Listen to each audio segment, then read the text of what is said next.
आज करेंगे मैगी और पास्ता का बढ़िया सा फ्यूज़न। यह रेसिपी बहुत ही टेस्टी बनती है और बहुत जल्दी बन जाती है। अगर आपको मैगी और पास्ता पसंद है ना तो इसे ज़रूर ट्राई करिएगा। तो चलिए इसे बनाना शुरू करते हैं। सबसे पहले पास्ता बॉईल कर लेंगे। तो एक पतीले में इस तरीके से भर के पानी ले लेंगे। इसमें 1 चम्मच नमक ऐड करेंगे। अब इसमें 1 चम्मच ऑयल डाल देंगे ताकि जो पास्ता है वो आपस में चिपके ना। गैस की फ्लेम को हाई कर देंगे और उबाल आने का वेट करेंगे। और इसी के साथ ये देखिए पानी में बढ़िया उबाल आ गया है। अब इसमें पास्ता ऐड करेंगे। तो मैंने यहाँ पे आधा कप पास्ता लिया है। अब गैस की फ्लेम को मीडियम हाई कर दीजिएगा और फटाफट से इस पास्ता को चला लीजिएगा ताकि जो पास्ता है वो पैन में नीचे आके चिपक न जाए। अब इस पास्ता को फुल्ली कुक होने में लगभग 6 से 7 मिनट लगते हैं, या फिर आप पैकेट के इंस्ट्रक्शंस को फॉलो कर सकते हैं। पर मैं इसे अभी 5 मिनट ही पका रही हूँ क्योंकि बाद में इसमें हम मैगी भी ऐड करेंगे। फिर दोनों को हम साथ में पकाएंगे। और इसी के साथ जो हमारा पास्ता है वो 50% कुक हो गया है। आप 1-2 मैक्रोनी निकाल कर इस तरीके से बीच से कट करके चेक करेंगे ना तो ये बाहर से तो पका हुआ होगा पर बीच से हल्का कच्चा होगा। तो जब पास्ता 50% कुक हो जाएगा अब इसमें मैगी ऐड करेंगे। तो मैंने आधा कप पास्ता के हिसाब से 1 मैगी लिया है। अब बस इस मैगी को भी घड़ी देखकर 2 से 3 मिनट के लिए ही पकाएंगे। ध्यान रखिएगा ओवर कुक नहीं करिएगा वरना जो मैगी है ना वो खिली खिली नहीं बनेगी, वो चिपचिपी सी हो जाएगी। पास्ता और मैगी दोनों चीज़ों का सही तरीके से पकना बहुत ज़रूरी है। अगर आपको ज़रा भी डाउट लगे तो आप दोनों चीज़ों को अलग अलग बॉईल कर लें। अगर दोनों साथ में बॉईल कर रहे हैं इस तरीके से तो मैगी को आप बीच से कट करके चेक कर सकते हैं। और इसी के साथ पास्ता और मैगी दोनों ही अच्छे से पक गए हैं। अब गैस को बंद कर देंगे और इसका पानी छान लेंगे। छानने के बाद इसके ऊपर पानी डाल देंगे ताकि ये हल्के ठंडे हो जाएं। अगर आपने इसे गरम गरम छोड़ दिया ना तो अपनी गर्माहट से ये हल्के पकते जाएंगे और थोड़े चिपचिपे से हो जाएंगे। अब इसमें पानी डालने के बाद हम इसे इस तरीके से एक प्लेट पर फैला देंगे। अब इसे प्लेट के ऊपर अच्छे से फैला देंगे। अगर आप इस रेसिपी को बाद में बनाना चाह रहे हैं तो उबालने के बाद आप इसमें थोड़ा सा ऑयल डालकर अच्छे से मिक्स कर लें। आप इसे किसी बॉक्स में भरकर फ्रिज में रख सकते हैं, ये आपस में चिपकेंगे भी नहीं। नेक्स्ट अब एक कढ़ाई में 2 से 3 चम्मच ऑयल ले लेंगे। इसमें लगभग 3 चम्मच बटर ऐड करेंगे। यह बिल्कुल ऑप्शनल है, आप चाहें तो सिंपली ऑयल का इस्तेमाल करें। बटर से क्या होता है ना जो मैगी पास्ता उसका टेस्ट थोड़ा बढ़ जाता है। बटर हल्का मेल्ट हो गया है। अब इसमें 1 चम्मच बारीक कटा हुआ लहसुन ऐड करेंगे। आधा चम्मच बारीक कटा हुआ अदरक ऐड करेंगे और 1 बारीक कटी हुई हरी मिर्च ऐड करेंगे। बच्चों के लिए बना रहे हैं तो मिर्च को स्किप कर दें। बस इन्हें 1 मिनट के लिए मीडियम फ्लेम पर भून लेंगे। आप चाहें तो अदरक लहसुन को बारीक कट करने के बजाय घिस कर ले लें।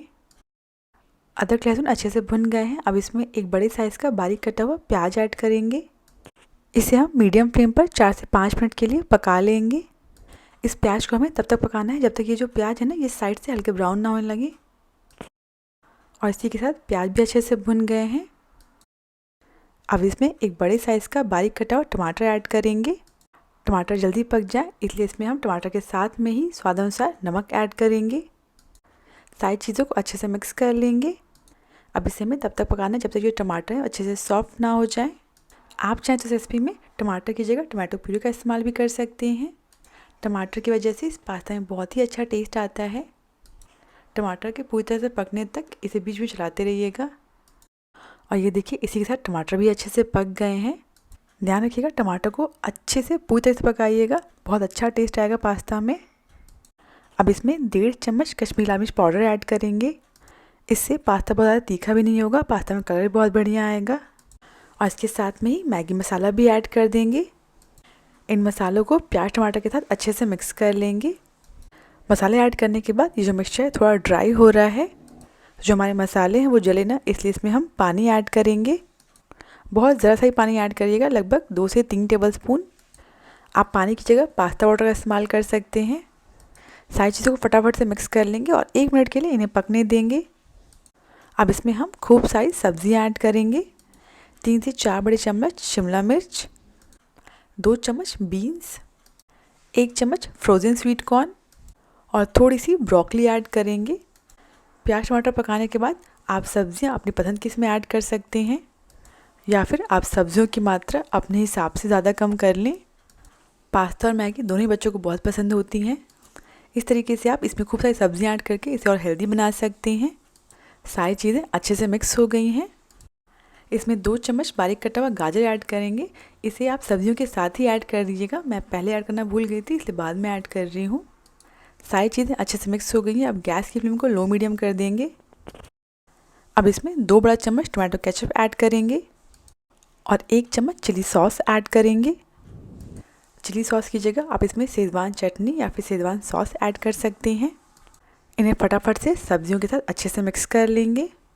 अब जैसे इस रेसिपी में मैं पास्ता और मैगी साथ में इस्तेमाल कर रही हूँ, आप चाहे इस रेसिपी को सिंपली पास्ता के साथ बना सकते हैं। पास्ता बनाते समय हम चीज़ ज़रूर ऐड करते हैं, तो मैं यहाँ पे इसमें 2 चीज़ स्लाइसेस ऐड कर रही हूँ। आप चीज़ स्लाइस की जगह इसमें मोज़रेला चीज़ ऐड कर सकते हैं या फिर आप इसमें 1 चम्मच मेयोनीज़ ऐड कर दें। चीज़ से क्या होगा, ये जो हमारा सब्जियों का जो मिक्सचर है इसको काफ़ी अच्छा क्रीमी टेक्सचर मिलेगा।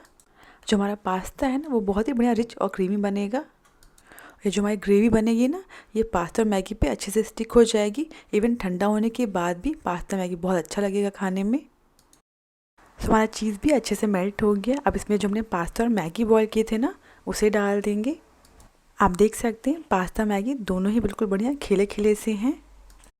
इसी समय इसमें हम 1/4 चम्मच काली मिर्च का पाउडर और थोड़ा सा नमक ऐड करेंगे। ध्यान रखिएगा, टमाटर को पकाते समय भी हमने नमक ऐड किया था और पास्ता बॉईल करते समय भी हमने नमक ऐड किया था। अब इन सारी चीज़ों को जेंटली हल्के हाथ से आपस में अच्छे से मिक्स कर लेंगे। आप बनाकर देखिएगा, बहुत बहुत टेस्टी बनता है। बस बच्चों के लिए बना रहे हैं, बहुत छोटे बच्चे हैं तो मिर्च स्किप कर दीजिएगा।